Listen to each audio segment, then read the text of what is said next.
Wow, taking it to him. Seems like when we fish with Richard, it's always cloudy. And rain around. Yeah, but we had options. Oh, right there. That was cool. Wow. That was crazy. Right at the boat. But man, there were so many fish in this spot that almost anything we threw up there was immediately bit. As soon as it hit the water. Dang. Oh, Those are yeah. nice ones.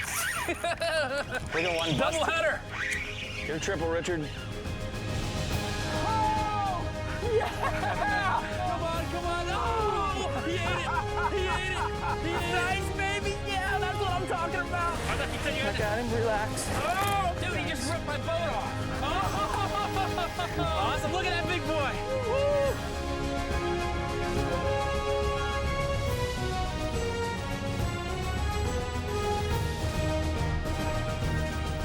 The Hawks Cay Saltwater Experience, presented by Yellowfin, with Captain Tom Rowland and Captain Rich Tudor.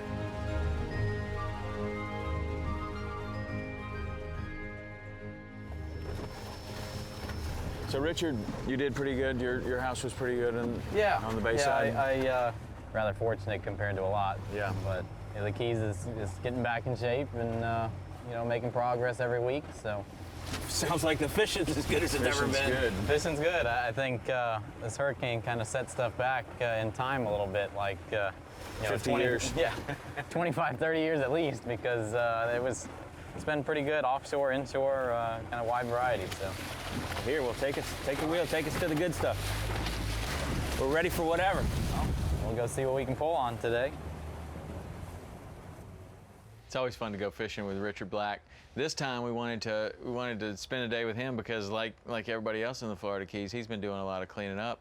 So, that was the design of the day. Just check in, see how everything's going, get you out of the cleanup mode. And, I follow Richard on Instagram, and he was the first person that I saw going out and catching fish. First one, and it was not long after the storm. It was a couple of days after, and he was posting pictures of going yellowtailing after the storm. And so that was one of the reasons why I was like, yeah, man, let's fish with Richard. Let's see what's been going on. Well, and that's kind of stuff I can tell you from, my personal experience. That was motivating. Honestly, it's just kind of fatiguing. The stress of the storm, the evacuation, the coming back, the not knowing, kind of just wore on us. And to see a picture of some guys out there catching fish, it just lifted my spirit. Seeing Richard, posting pictures of fishing, seeing, like Robbie's rebuilding their dock right away. Wow, we're on the way, and this is like a week after the storm. And just seeing those things, those were some of the motivating things that help lift our spirits. It also helps to lift the spirits to put down the shovel and the chainsaw and actually go out on the water. It was fantastic. We left early in the morning and had a plan to catch some bait. The pilchards had been all around, and so that didn't take us long. We pulled up to the little spot, and birds are diving, they're flipping all over the place. Proceeded to load both of the wells of your new boat up to the brim with these beautiful pilchards. Even though Richard had been saying that there's a lot of bait in the backcountry as well. There's no sense in not taking it, when you have it right in front of you. Yeah, if you know where it is. That's more like it, huh? A little less grass and a little more baits. Seems like when we fish with Richard, it's always cloudy. And rain around. Yeah, so, but we had options. Yeah. And filling the live well with pilchards, we didn't have to see much. We didn't have to have perfect skies. Right. And we had the game plan of going back in the Everglades. So when we took that ride back there, really was pretty nice. Got back towards the Cape Sable area. We were thinking right off the bat, tarpon, in the morning, then maybe snook in the afternoon, and got in there, where we thought the tarpon would be, but they weren't really biting good. I think that little front that came through. They weren't responding. So we're seeing this incredible mixing of what is referred to as the Blackwater coming out of the backcountry area and this murkier Everglades water that's here. And there was a very distinct line of green water and black water. And along that line, we managed to get a few bites. There he is, fish on.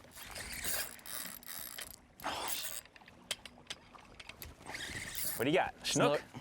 Nice. You go with jig head, didn't you? First cast. First cast with the jig head. But it just showed us, okay, well, the fish are biting in the blackwater for whatever reason. I don't know why. Maybe they could see better. Maybe there was more bait there. I'm not sure. Right. But we've been fishing the muddier water and no bites. And then you and Richard started putting on jig heads. Yeah. I was fishing the float on the surface. You guys started to put jig heads on and throwing the pilchards out there and just letting them bounce off the bottom. Snook. Another snook. Nice job, dude. Ooh, that's a good one. Good one for you. Yeah. All right, I might be going to a jig head here if you keep that up.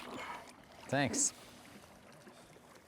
So is this about the average size you're catching right now? Yeah, that's been kind of the average size. Many of these you want back here right now, huh? That's it. It's the right time of year. Plenty of bait. Here's another one. There you go. Yeah. That's one of my favorite techniques to use. I don't know, I like it because it's active. I like the whole idea of the jig. I like to use that jig head and a pilchard and just move it along, and it's like a searching thing. You can work it down the edge, and if something's there and it's pretty aggressive, it's probably gonna come out and take a swipe at it. Thank you, Richard. Pretty little snook. Nice. Got my worm back. Woo! Man, talk about red hot. Tide got right, and they are happy.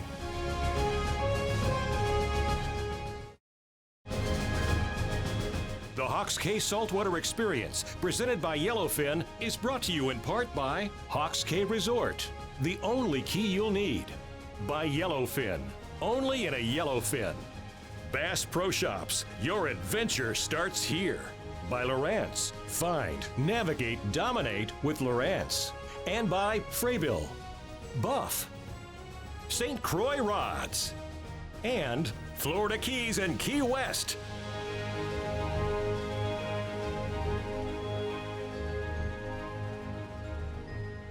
And we're using pretty light tackle because we're expecting to catch your typical Everglades snook, which is about this long and 23, 24 inches long. And they're numerous, you know, they're really fun to catch, but they're not huge, and you can get away with fishing with a really light rod. You know, Richard catches a snook right away. Yeah, nice snook. I start catching a couple of these little snook, and then start hooking into some other things, Well, which you I hooked into assume something that was huge. Wow, you guys are hammering with the jig head. I'm gonna have to go over Jewfish? there. Something different. Goliath? It's a big fish. That's a Goliath there, I think. Really? If we can get you out of the way here. Well, Tom likes glass. It's got a lot of head shaking like a Goliath. What kind of leader you got on there? 40. All right. Wow. Wow. God, dog it. I just put just a little too much on him. Thought he was going for that bush though. Looked like it. He was headed for the bush. That's about what that first one felt like. Uh-oh. Man. Oh, whoa, what is that? A big shark? Big bull shark just smoked it. Wow. So I'm pretty sure I was hooking Goliath groupers and hooked a number of those before switching the leader. If they kept going through that, I didn't And switch then I it remember heavier Richard enough. hooked into a nice snook, and he's fighting that. I mean, and this huge bull shark just Yeah. came up and right off the surface, almost ate all the him. way out of the I water. mean, it was like, whoa. Dude, that fin was humongous. Wow. Do you want me to chase him for you? He's gone. That's it. Man. Wow. Don't wait too long.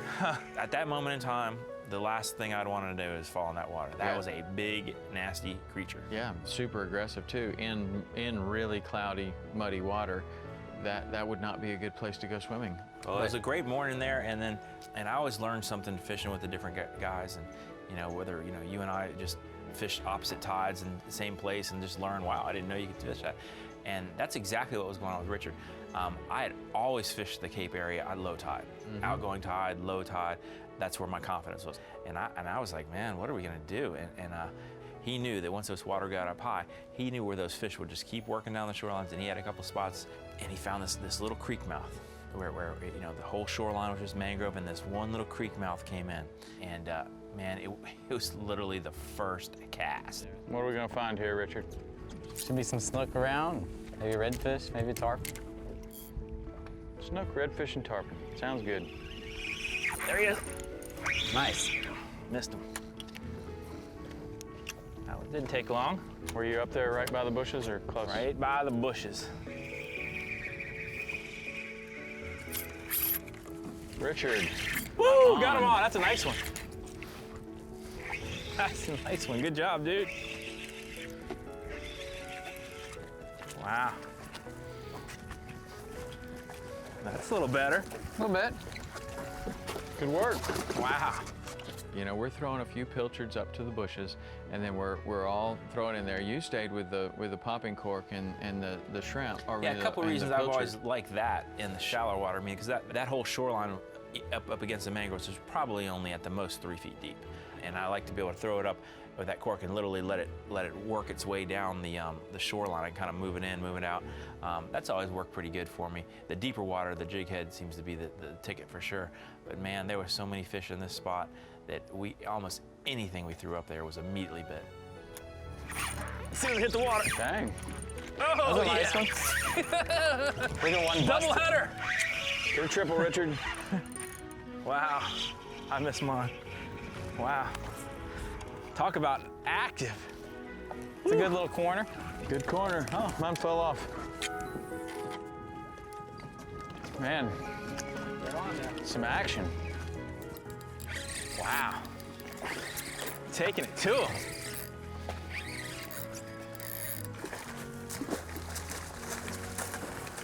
Nice. A little nicer one. Yeah, man. That's a real good one. Let me grab him for you. All right. I got net. Here, let me net that up.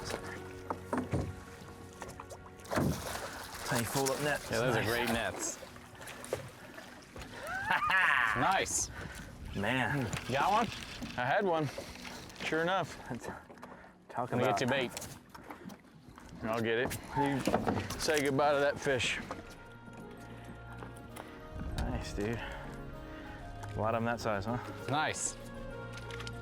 There's quite a few bigger than that, or what? Yeah, there's some nice ones around too. You should be able to find some 30-inch range. Nice job, dude. Woo.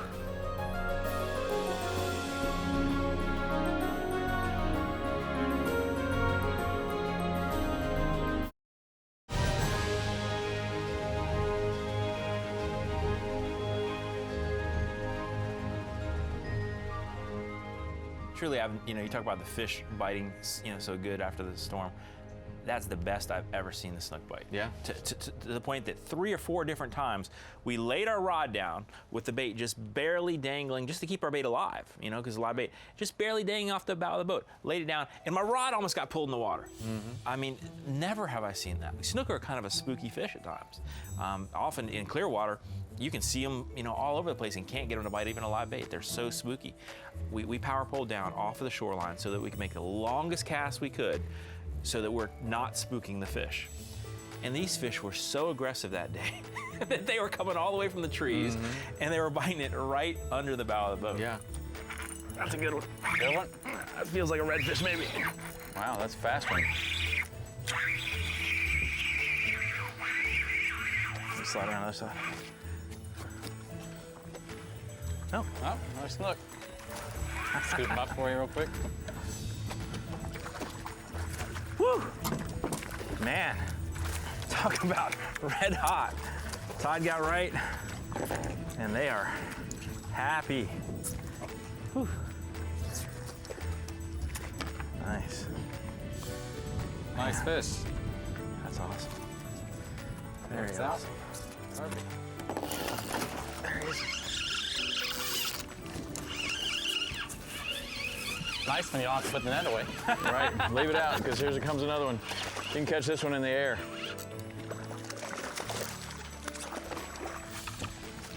I knew it. Probably a in the short air. stop one day. Yeah. These guys were just very aggressive, very healthy, and very acrobatic. Just a really cool time. We kept thinking we might see a redfish in there, but it was just one snook after another. This is a perfect rod for these fish. Got enough speed to cast a pilcher there and drop it in, and That's a good one there. that's a nice snook. Oh, and he chewed through. They chewed through it. Chewed through. Bite. There he is. A nicer one, maybe? That's a pretty good fish. Yeah, that's a nice fish there. Now, you were saying that we stayed away so that we weren't going to spook the fish, but I don't really think that's what it was. I think Richard fishes up there enough to know that when the conditions, and he later told me this, he said, man, you see how the wind is blowing towards the trees? That's like the chum line. That's the chum line. That blows your scent in there, and those mosquitoes smell you, and they come out. And so he had the distance. You get in closer, and they're coming. And when they come all at once. I looked down, my legs were covered. I mean, 10, 15, 20 of them all over the legs at once. So despite the quality of the fishing that was there, we all just decided we're out. Let's take a little idle, let's get away from these mosquitoes and try again. Spot number 2, cashing in. Oh, that's a nice one. Nice. Oh, that's nice, man. Nobody around. Just lots of snook. Pretty good one. You gotta watch the braid here.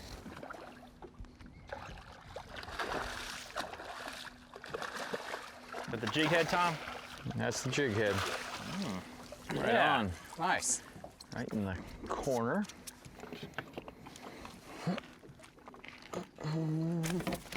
He just came off. Came off. Nice. Good. Man, lots of happy snook. Lots of happy snooks.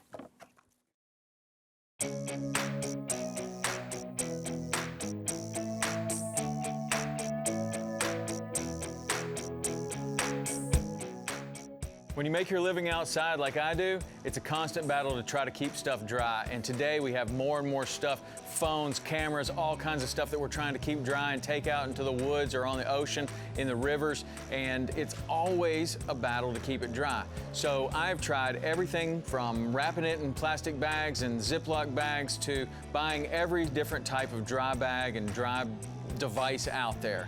Yeti, as they always do and always have, they find a problem and they fix it, and they fix it in a way that makes it better than it's ever been before. This is their new dry bag. This is really kind of a duffel and a dry bag all in one. It's called the Panga. It's completely waterproof. It's Yeti's first non-insulated product. So it's a really simple thing. It's just a dry bag, but way better. They've got this bottom on the dry bag so that when you're dragging it across the dock or you have it in a heavy non-skid drift boat or in your canoe or whatever, you're not puncturing little tiny holes in the side of it, which can lead to leaks. This is absolutely waterproof. You can see if I push on this, there's no air escaping out of this zipper at all. It's the same zipper that's already been proven on their hopper products. So if I pull this open, you can see inside there's no insulation. It's just a very simple bag, but it's a perfect size. Now this does come in 3 different sizes. This is the 50. There's another size of 75, and then a really big one that's the 100. I like the 50 for what I'm doing right now. This will easily fit in a skiff or my bay boat's hatches. I can take it offshore. I can keep anything in there. It also has some backpack straps, so if I'm going on a trip, say Christmas Island or somewhere where I know I'm going to be in a boat and I'm also going to have to travel, I just put everything in this backpack right here. I can carry this right through the airport super easy and carry everything I want to take inside the bag all the way there, and then when I get there I have a waterproof bag to take out on the boat. So check it out. Whether you need a 50, a 75, or a 100, the Yeti Panga is going to have you covered and have your gear protected.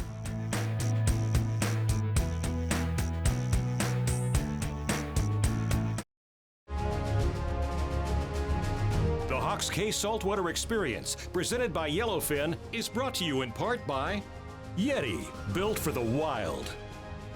Mercury Marine, go boldly. Motor Guide, accuracy matters. And by Costa, Power Pole, Ameritrail, Hook, and B&W Trailer Hitches. Hey guys, thanks so much for watching the show. You know, we'd like to get to know you better, carry on the conversation, and the best way to do that is follow us on Facebook, Instagram, and Twitter.